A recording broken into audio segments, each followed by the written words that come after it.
So now that I got a minute, I wanted to show you this project that I'm working on. It is for a 4L80E Chevrolet transmission. And if you know anything about those transmissions, when there's no power to the shift solenoid, you're in second gear.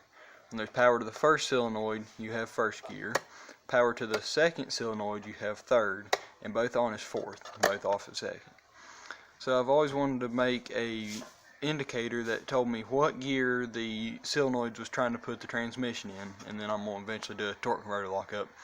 But right here is my test thing. It's, as you can see, this is for speakers, so it can work on very low load switches. So what I do, I'm going to turn it on. So with both switches off, light number 2 is on.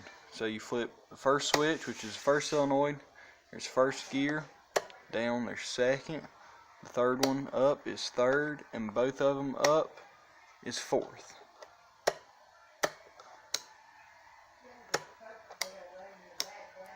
And I'm going to try and change and put LEDs in, because if you can see, all 4 lights want to stay lit up just a little bit because of the way I've got it wired. I can make it where it didn't, but I'd have to add another wow, my brain's messed up. Another relay. And so I'm going to try LEDs, and if that don't fix it, I'm going to go to another relay setup. But if you want to know how I done it, I will do another video.